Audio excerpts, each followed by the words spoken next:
अहम विशंके सुरराज विज्रात न त्र्यक्षशूलात् न यमस्य दंडात् न अग्नि अर्क सोम अनिल वित्तप अस्त्रात् शंके वृषम ब्रह्मकूल अवमानत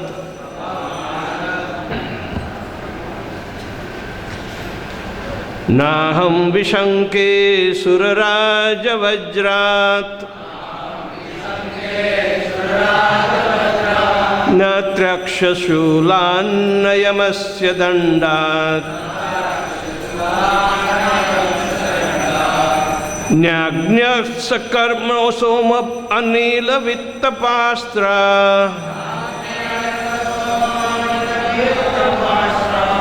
शंके वृषम ब्रह्मकुल अवमानात् नाहं विशंके सुरराज वज्रात्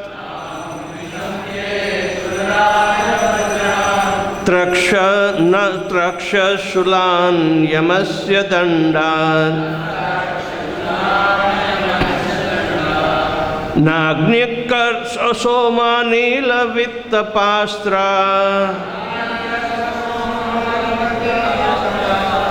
शंके वृषम ब्रह्मकुलापमानात्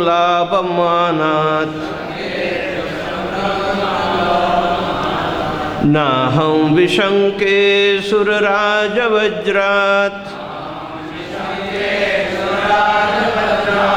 न त्रक्षशूलान् यमस्य दंडात् नाग्न्यकर्कसोम Anil वित्तपास्त्र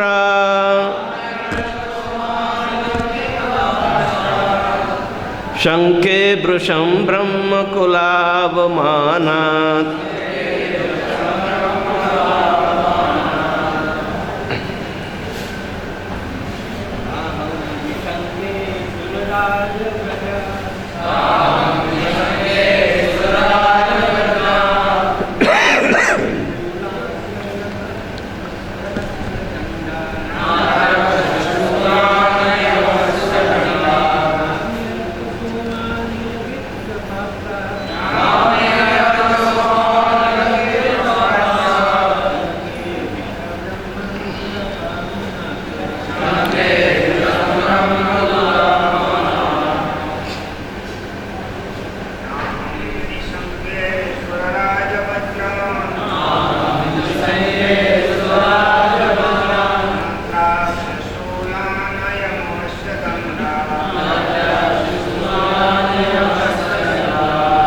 Mothers,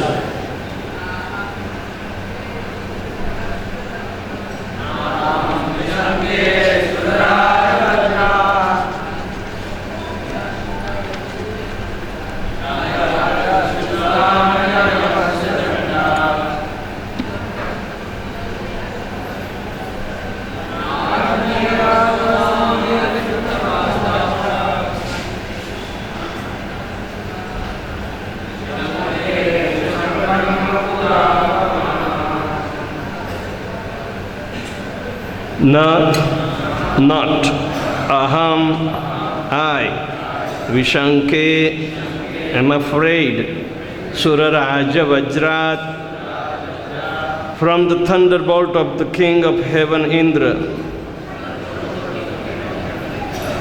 Na, nor, Trakshashulat, from the piercing trident of Lord Shiva. Na nor Yamasya, of the superintendent of death, Yamaraj. Dandat, from the punishments. Na, nor Agni, of fire. Arka, of the scorching heat of the sun. Soma, of the moon. Anila, of the wind. Vittapa, of the owner of the riches, Kubera, the treasurer of heavenly planets. Astrat, from the weapons. Shanke, I am afraid. Brasham, very much. Brahmakula, the group of the Brahmanas. Avamanat, from offending. Translation and purport by His Divine Grace, A.C. Bhaktivedanta Swami Srila Prabhupada. My dear sir, I am not at all afraid of the thunderbolts of King Indra, nor am I afraid of the serpentine piercing trident of Lord Shiva. I do not care about the punishment of Yamaraj, the superintendent of death, nor I am afraid of fire, scorching sun, moon, wind, nor the weapons of Kuvera. Yet I am afraid of offending a Brahmana. I am very much afraid of this. When Chaitanya Mahaprabhu was instructing Rupa Goswami at the Sashmavesh Ghat in Prayag, he pointed out very clearly the seriousness of offending a Vaishnava. He compared the Vaishnava aparat to be Hati Mata, a mad elephant. When a mad elephant enters a garden, it spoils all the fruits and flowers. Similarly, if one offends a Vaishnava, he spoils all his spiritual assets. Offending a Brahman is very dangerous, and this was known to Maharaj Rahugan. He therefore frankly admitted his fault. There are many dangerous things: thunderbolts, fire, Yamaraj's punishment, and punishment of Lord Shiva's trident, and so forth. But none is considered as serious as offending a Brahmana like Jada Bharat. Therefore, Maharaj Rahul immediately descended from the palkin and fell flat before the lotus feet of the Brahman Jada Bharat, just to be excused. Om Ajnanatirmirandasya Jnananjana Shalakaya Chakshulmilitan Jena Tasmai Sri Guruve Namaha Sri Chaitanya Manobishtam Sapitam Jena Bhutale Swayam Rupa Kadamahyam Dadati Swapadantikam Vandeham Sri Guruho Sri Juta Padakamalam Sri Gurun Vaishnavauscha Sri Rupam Sagrajatam Sahagana Raghunathanvitam Tam Sajivam Sadvaitam Savadutam Parijana Sahitam Krishna Chaitanya Devam Sri Radha Krishna Padan Sahagana Lalita Sri Vishakhanitansya He Krishna Karuna Sindhu Dinabandho Jagatpate Gopesha Gopika Kanta Radha Kanta Namastute Tapta Kanchana Gaurangi Radhe Vrindavaneshwari Vrishabhanu Sute Devi Pranamami Shri Hari Priye Vancha Kalpatarubhyascha Kripa Sindhubhya Evacha Patitanam Pavanebhyo Vaishnavebhyo Namo Namaha Nama Om Vishnupadaya Krishna Prishtaya Bhutale Srimate Bhaktivedanta Swaminiti Namine Namaste Saraswati Deve Gauravani Pracharine Nirvishesha Shunyavadi Paschatya Deshatarine Jai Shri Krishna Chaitanya Prabhu Nityananda Shri Advaita Gadadhar Shivasadi Gaura Bhakta Vrinda Hare Krishna Krishna Krishna Hare Hare Hare Rama Rama Rama Hare Hare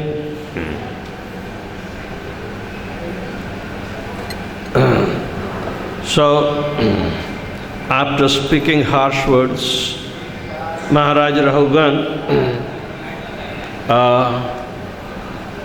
was responded by Jad Bharat, who was keeping his low profile as deaf and dumb.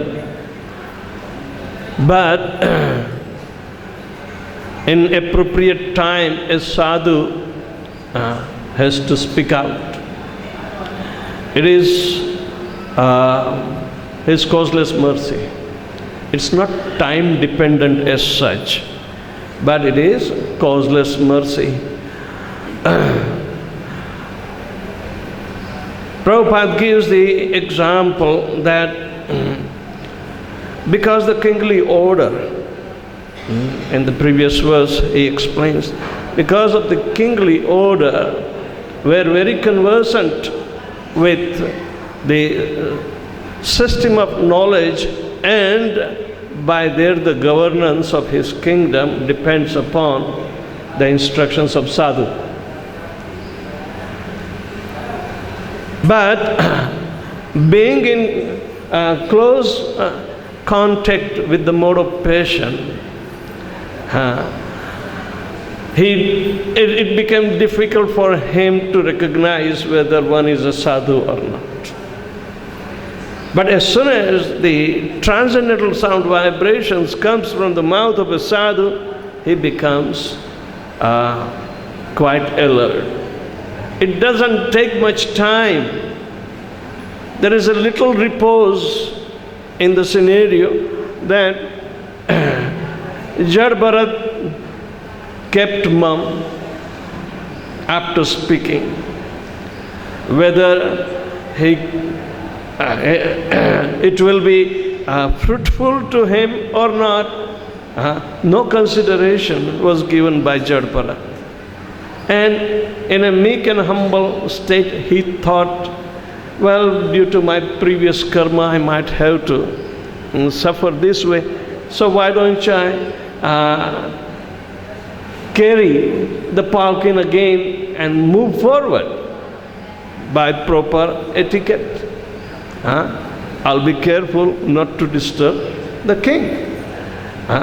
So he went down to pick up the palkin again. But prior to that, King Rahugan jumped on the ground and begged his forgiveness. And he speaks these words. As a king, must be very, very confidentially guided on the path of dharma. And here, simply by listening, and he is a Brahmana, moreover, he speaks the absolute truth and explains me, which I sarcastically imposed all the insults on him. Indirectly, there is art of speaking. People tell sweet words, but they act like a scissor to cut the illusion. That is one way. And politicians speak very, very cleverly, imitating the sweet words. But they mean something else. Today there is an influence, great influence in our movement. The other kind of influence is being imposed on the devotees within our movement. They speak very eloquently, but meaning negative. That is also sadhuninda. devotees should not be treated with this kind of politically motivated jugglery of the words.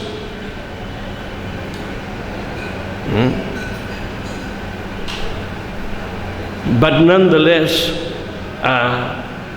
devotees who are in footsteps of Srila Prabhupada, who want to maintain the cooperative mood, will take it, and he will move on as if, yes, might be previous karma that I am denied. There is no need for so-called material justification or a political justification for it. Rather, an advancing devotee should take up the mood of Jad Bharat. Jad Bharat can spell out the same sarcastic words into a sarcastic philosophy of absolute truth. It's a counterlation. Yes, Prabhu, you are very great. Whatever you say is correct. I may be at fault. So humility and other symptoms of a sadhu should come. So sadhu ninda is the greatest offense. Chaitanya Mahaprabhu wanted Haridas Thakur to explain the Dashanama Aparadas, the 10 offenses in chanting the holy name.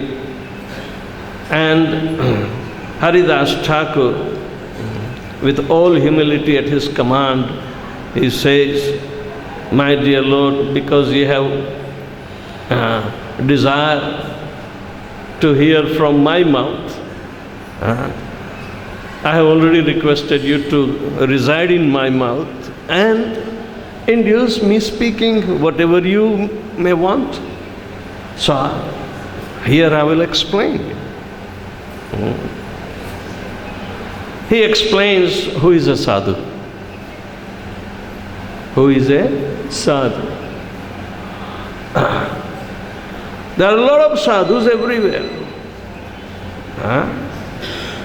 But a sadhu must be surrendered to Lord Krishna by mind, words and activities.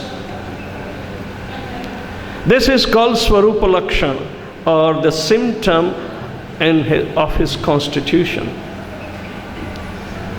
He is part and parcel of the Supreme Personality of Godhead, and he is a surrendered soul. There are different kinds of devotees. Apparently, we say there are Kanishtha-adhikari, Madhyam-adhikari and Uttam-adhikari. They are all distinguishable from each other. But at the same time, there are other sadhus also. They are not devotees. They are not devotees. They may have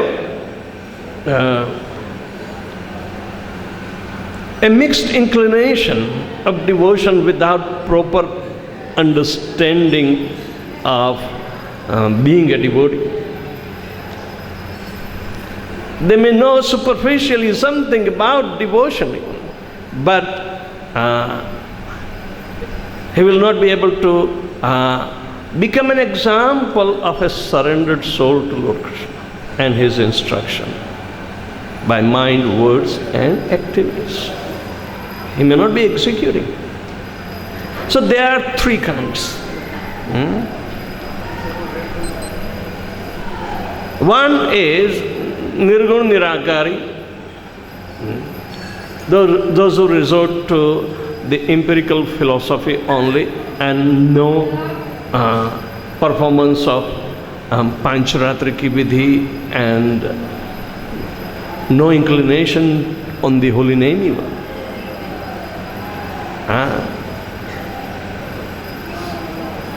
Amongst them, there are Mayavadis.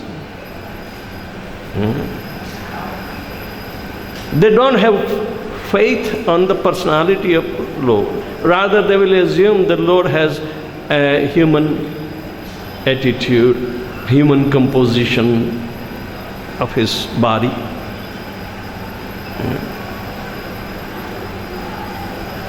The third one is Dharmadvaji. Even though he may be in disciplic succession, but because his desire is full with material nature, the modes of material nature is ever make him dancing. There is no control, no activity pertaining to the transcendental nature. So they are called Dharmadvajis. They are simply flag bearers. Under the name of Guru, they push on vibrantly their agendas and nothing else. But a sadhu is distinguishable from all of them.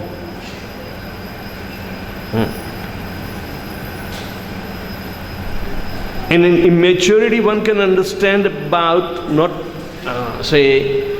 fully surrendered, but at the same time, he is not performing. And yet, we have to consider a partial sadhu. But therefore, here the word is used as Brahman.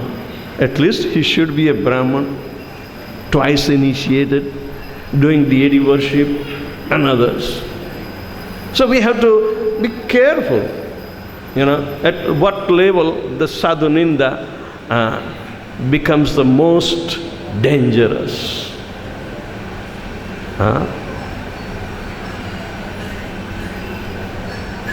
Sometimes meaninglessly, sometimes political, and sometimes due to some vengeance. Devotees interact with each other in a very offensive way.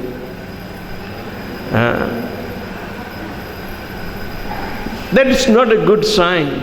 It will be like drought in the garden of devotion. Or it is like fire nearby and it is being attacked. But nonetheless, destruction of the garden of devotion is a very, very grave situation. Why one has to, not prevent, even though there is disturbance of any minor nature in his devotional life. One's devotional assets will be ruined. So, right from the beginning, right from the scratch, one has to avoid sadhuninda. It's not only a bad habit, but it is due to several causes. It's not merely a bad habit, but it is, first of all, ignorance about the saintliness in a devotee. Everyone, as an offender, they measure somebody within a very limited focus of their vision, their understanding, their perception. But it's not an excuse to commit sadhuninda. Ignorance is not an excuse at all. Even though if somebody is expert in politics, he would not come in front, but he will be acting from the backdrop, behind the backdrop.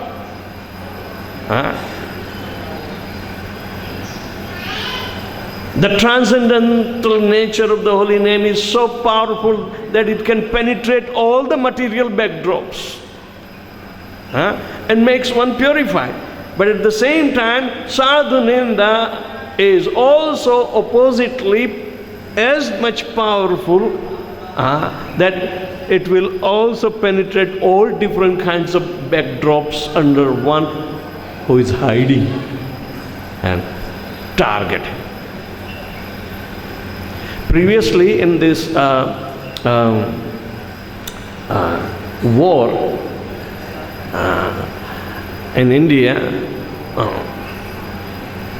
we used to study in Rajasthan's Maharana Pratap.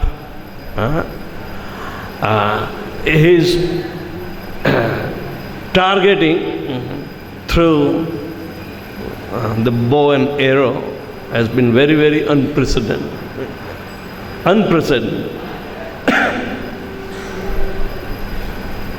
He was blindfolded when he was captured,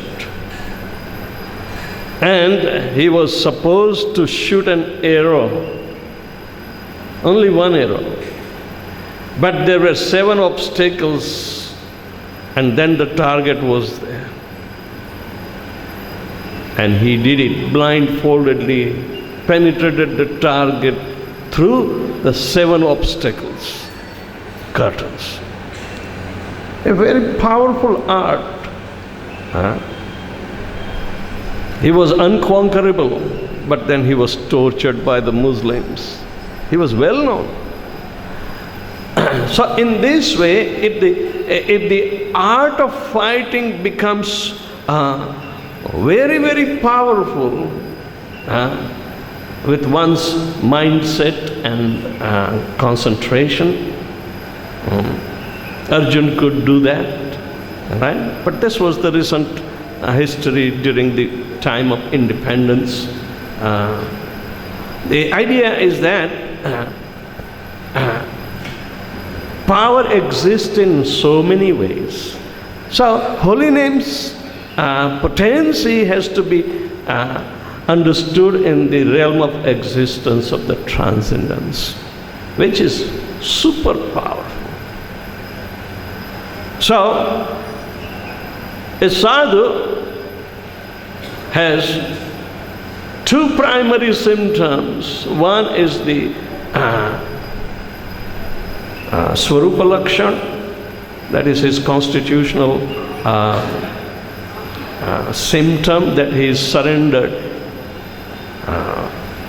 to Lord Krishna's lotus feet, and as such he has always an inclination to chant Hare Krishna, Krishna Krishna, Hare Hare, Hare Ram, Ram Ram, Hare Hare.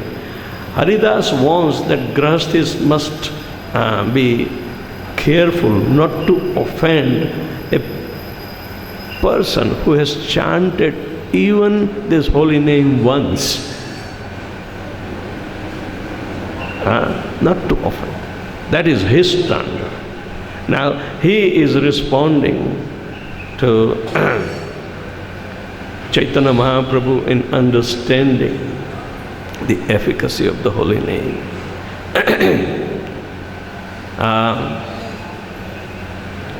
He says Krishna has 3 potencies. These potencies are Sandhini, Samvit and Ladini potencies. When one who is chanting the holy name is chanted with love and devotion, so the potency of Ladini and Samvit combine together and develop in Bhakti Devi. Bhakti develops when the potency of Samvit and Ladini combines. What is the configuration of Bhakti Devi ki Jai? If you say, then you should know that it is Samvit and Ladini potencies personification is there. It's not an imagination, but this is the constitution of Bhakti Devi. So, a devotee becomes well acquainted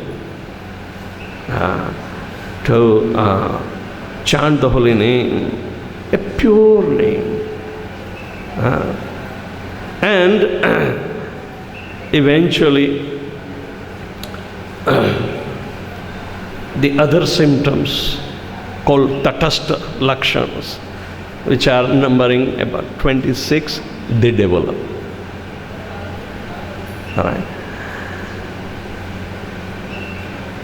This development is dependent first on the Swarupa Lakshana. While the Mayavadis and other sannyasis, they may develop Tatastha Lakshanas first. They may also look, but they are kind of sadhus. Bhaktivinoda Thakur says, eventually all those Pakhandis and Dharmadvajis and Mayavadis and impersonalists, they will come gradually towards the path of devotion. They are pious at least, but they have not yet developed the devotion. Bahunam janmanam ante jnanamam mam prapadyate vasudevam sarvam iti sa mahatma sudurlabha. Unless and until one surrenders to the Supreme Personality of Godhead, knowing well that He is all in all, and no doubts are there, then he will be called Mahatma. Impersonalists cannot be Mahatma. Mayavadis, forget it. Dharmadvajis, and they may take the benefit of doubt until they are exposed. But sadhu's symptoms are described in the embodiment of Jada-bharat. Humility at his command. Introvert, he is introspecting himself all the time. Oh, he told me sarcastically, yes, I can say, but at the same time, my attitude should be, okay. Prabhupada explains that when Jada-bharat went down to pick up the palkin, he thought that due to my past activities, Krishna is giving me this kind of punishment. So, that's okay. I'm not afraid of such punishment. While on the passionate level, Rahugan is telling, I'm not afraid of thunderbolt of Indra, trident of Lord Shiva, or all other weapons of fire, moon, Agni, all of them. Even Kuber. I'm not afraid of nobody. They are big existence.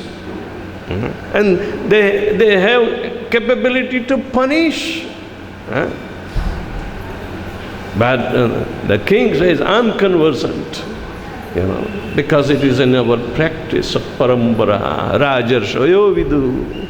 The Prabhupada explains that. Rahugan was educated, but carried by a passionate nature. He could not recognize the great sadhu in Jada-bharat. So, Haridas Thakur further explains that sadhu ninda is the most grievous offense. It should be avoided by hook or crook.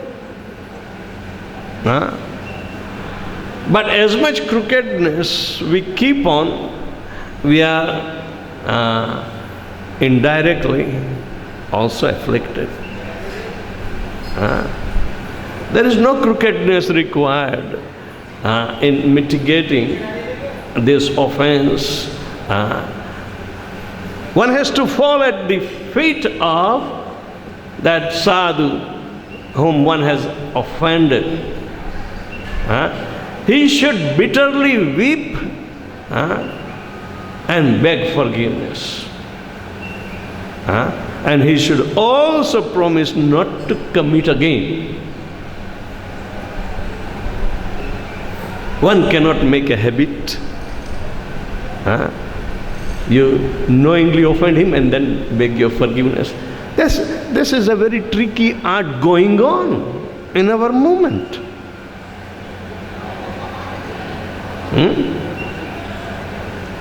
It is so subtle that think it is permissible.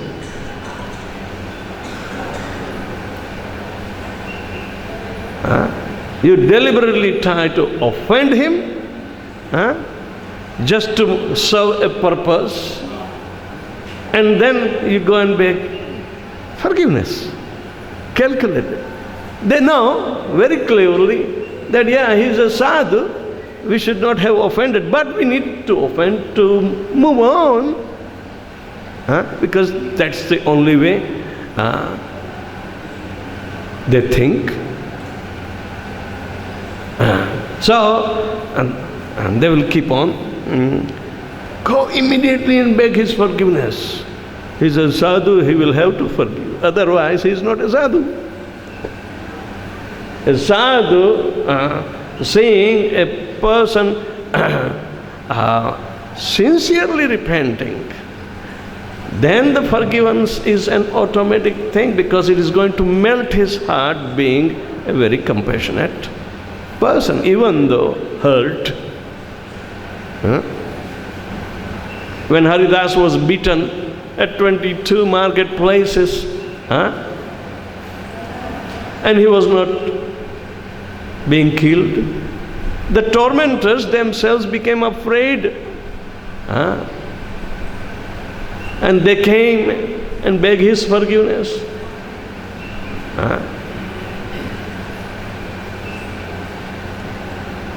What did they say? They said, you are a great devotee and Krishna is protecting you, and you are not dying.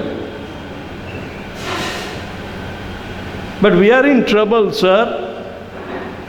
We are not great devotees, we are householders, we have family, children.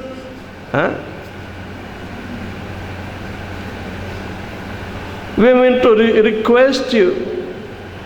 You are such a sadhu, you can live for others. Paropakara jivanti sadhava. Paropakara. But they begged his life so they can continue their lives. And Haridas was compassionate. Oh, not a big deal. Just like Dadichi Muni, oh, it is for Krishna, okay, take my bones.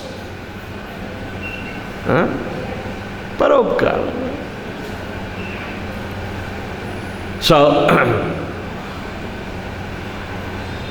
to bring about that Tatastha Lakshan in the show bottle case of so-called devotion, it's not a big deal. One can manufacture word jugglery. One can manufacture such so-called caricature, the style and of being a sadhu.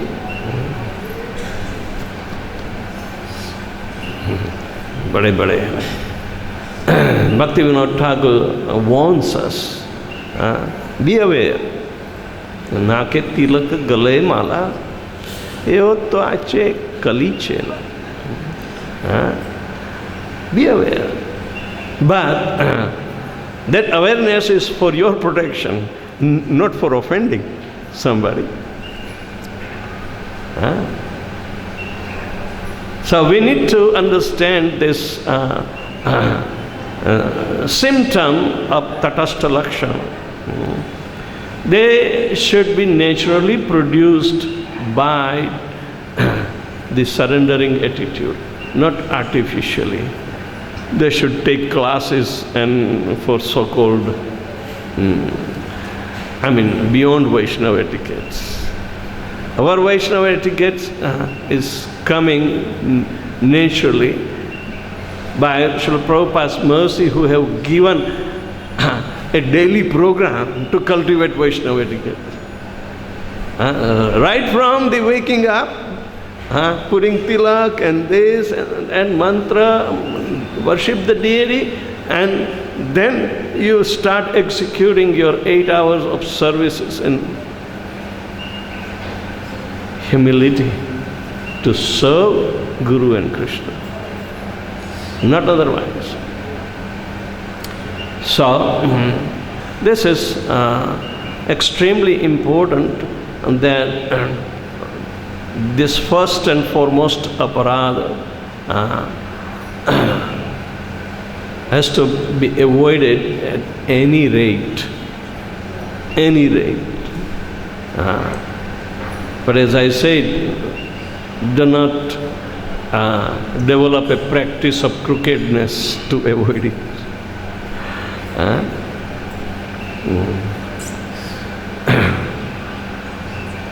For aparadha you cannot use crookedness, but for cultivating transcendence you can use crookedness.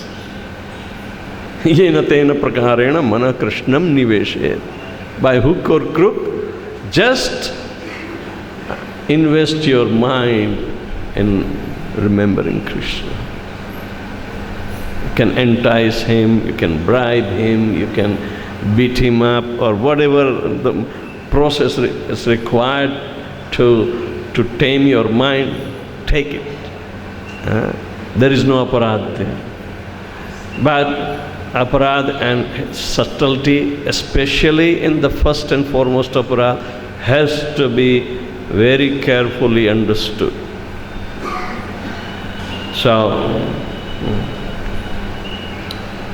Maharaj Rahugan was a trained devotee, and anybody can come under the influence of the three modes if one is not careful.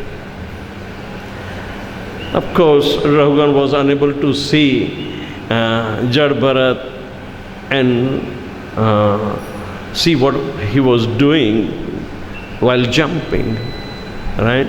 He could have appreciated through the sense perception and could have tolerated, but he was unable to see. He was in the palkin, he was comfortably resting till his head was striking against the ceiling of the palkin. Anyway, sense perception has been given to acquire the transcendental knowledge. One has to keep all the senses engaged fully in serving the holy name, and soon pure name will be generated by the mercy of Bhakti Devi. So thank you very much. Anybody has any question or comments? Yes. There is a mic.